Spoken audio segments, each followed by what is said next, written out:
Amici belli, scaldiamo la voce, no, un po' l'ho persa perché in live abbiamo urlato come i dannati. Non è vero, ci siamo divertiti con il sorteggio dei non gironi, perché non sono i gironi, sono le avversarie. Allora faccio un piccolo recap perché non tutti hanno il tempo di rivedersi la live e di capire tutto. Facciamo un recap di come è andata a noi e alle altre italiane e poi se c'è mercato mentre registro cominciamo.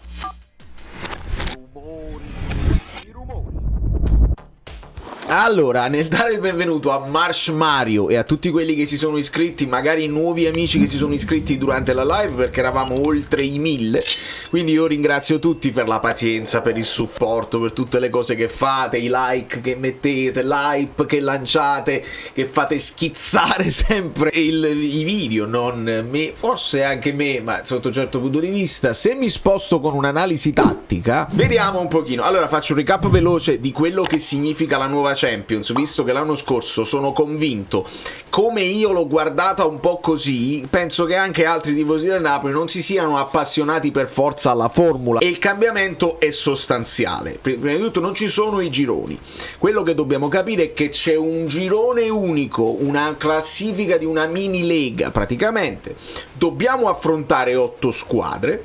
Le prime squadre dopo queste 8 partite fatte, le prime squadre di questa classifica di 36 squadre, le prime 8 passano agli ottavi, quindi loro non devono fare niente. Dalla nona alla 24esima si giocheranno dei 16esimi di finale, quindi in altre partite secche dove ti incontri e chi passa va agli ottavi, e poi dalla 24 a scendere si viene eliminati, non si passa più in Europa League, quindi attenzione perché devi fare un certo numero di punti. Qualcuno dice devi fare un minimo di 12 punti, qualcuno dice devi fare un minimo di 15, che vuoi che non fai un minimo. Teniamo presente che l'anno scorso stavano rischiando il PSG, stava rischiando il Manchester City, quindi comunque teniamo presente che le partite di Champions fanno quasi sport a sé. È quasi uno sport a parte perché c'è il blasone delle squadre, perché ci sono tifoserie importanti e calde, perché è una partita che è pesante rispetto a tante altre, ma penso che ci stiamo rendendo conto di cosa significa avere Kevin De Bruyne in squadra quando escono delle grafiche bellissime dove anche non i canali nostri che interessano solo i canali locali, Calcio Napoli 24, ma proprio tutti i canali internazionali mettono De Bruyne in copertina e dice De Bruyne dovrà affrontare il suo Manchester City, quindi è tutto molto emozionante, interessante, ce la dobbiamo godere alla grande. Quindi partiamo da questo presupposto, vediamo che il Napoli dovrà affrontare il Chelsea in casa, il Manchester City fuori casa, questi presi dalla fascia 1. Eravamo divisi in fasce, ma alla fine noi siamo una squadra in fascia, cioè nuova della cosa, perché eravamo in terza fascia. Schimi di botti. Nella prima fascia abbiamo preso Manchester City e Chelsea, evitando il Real Madrid, evitando il Barcellona, evitando questi altri Bayern di Monaco, il PSG, evitando queste altre squadre. Qualcuno la dovevamo prendere. Qualcuno dice, e nei commenti vi potete sbizzarrire, dice c'è andata bene, c'è andata male. Io ho un'opinione abbastanza precisa e adesso la capirete. Insomma, devi affrontare il Chelsea, devi affrontare il Manchester City. Dalla fascia 2 abbiamo pescato l'Eintracht di Francoforte, che devono venire a casa nostra.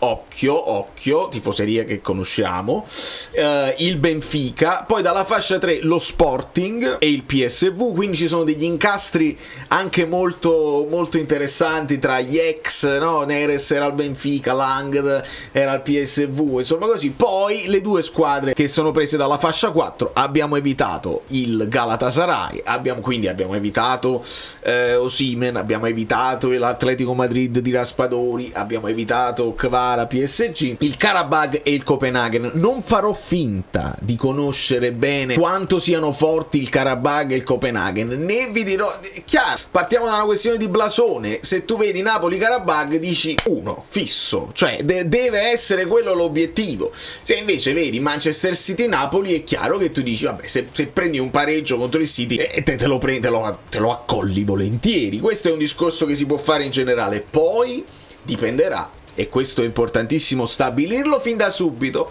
che dipende dallo stato di forma delle squadre quando le incontri.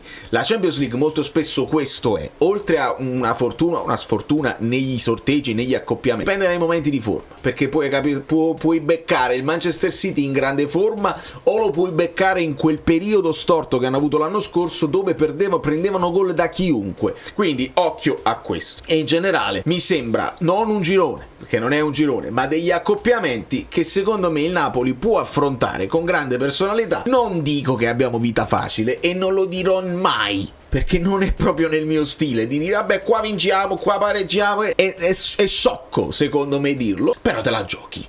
Io non credo che il Napoli possa puntare in partenza ad arrivare tra le prime 8, perché sappiamo quante forze ci sono. Già le prime 8 della fascia 1 sono tutte potenzialmente delle squadre che arrivano davanti a te in classifica, però dalla nona alla 24esima il Napoli può e secondo me deve anche farlo. Diamo un occhio anche alle avversarie della Juve, dell'Atalanta e dell'Inter. La Juve becca il Dortmund, il Real Madrid. Dortmund forse una delle squadre della fascia 1 più, forse la meno blasonata se vogliamo rispetto alle altre. Anche loro il Benfica, il Villarreal, anche loro lo Sporting, il Bodo Glimt. Quindi qua abbiamo quelle trasferte insidiose perché devi viaggiare tanto, devi andare in climi diversi. Il Pafos, non ho proprio idea di come vedremo il Pafos, però è l'insidia. Se perdi col Pafos fa rumore, se perdi col Karabag fa rumore, quindi sono quelle vittorie obbligatorie, attenzione.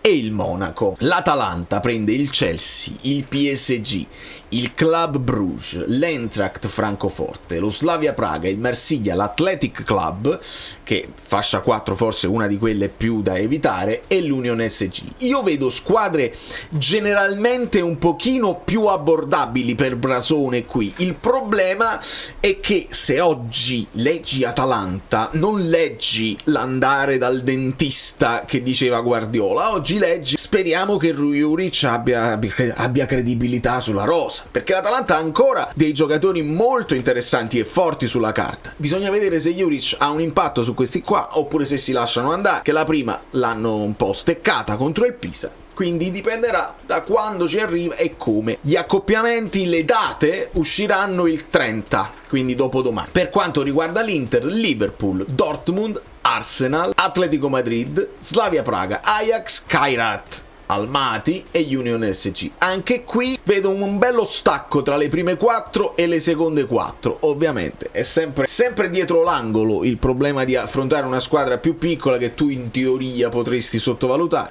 Ne stavo parlando con gli amici Bellini nel gruppo. È quasi un altro sport la Champions League e ce lo dobbiamo ricordare, perché ogni volta io lo ricordo benissimo il Barcellona più scarso degli ultimi 20 anni, ci magniamo, non c'è problema, e puntualmente poi non riusciamo a imporci su certe squadre perché è normale.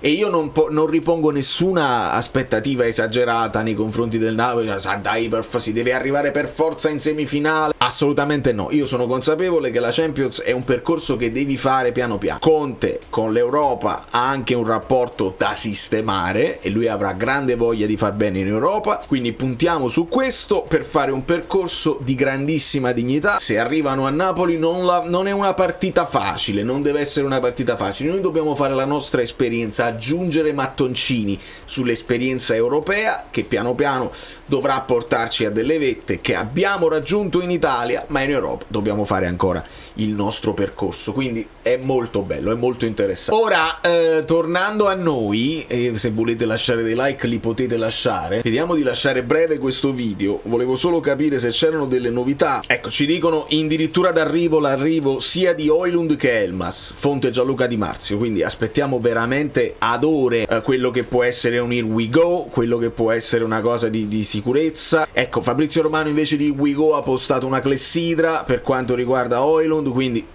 io ero fiducioso un paio di giorni fa, sono fiducioso oggi che non si può, Mainu penso che ce lo dobbiamo scordare, e onestamente forse era un po' troppo. Mentre si parla di una conferma di Mazzocchi con Zanoli sempre e comunque verso l'Udinese. Falso, falsissimo.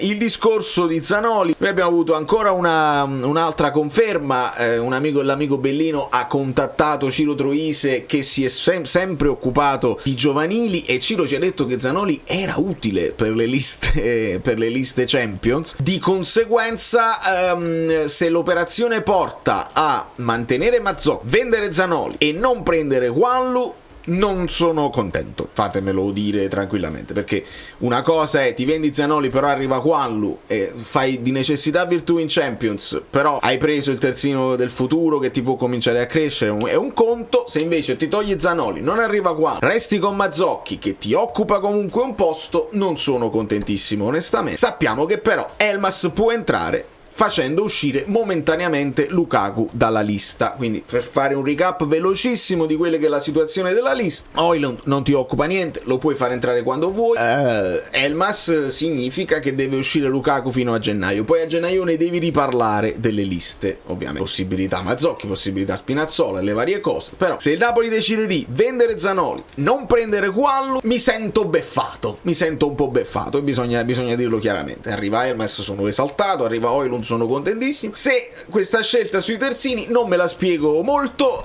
però lo capiremo in questi giorni. E domani c'è conferenza, quindi vi aspetto per le parole di Conte, dove se gli chiederanno sulla Champions Conte dice dobbiamo parlare del Cagliari, quindi attenzione. Sempre per i pronostici, per la simulazione della partita vi rimando al canale gaming che è Fluidzot, quindi da New York Valerio Fluido è tutto, ho cercato di mantenerlo breve il più possibile, vi abbraccio, vi bacio, fatemi sapere se siete contenti degli accoppiamenti che sono usciti. Poteva andare peggio? Sì. Poteva andare meglio? Forse.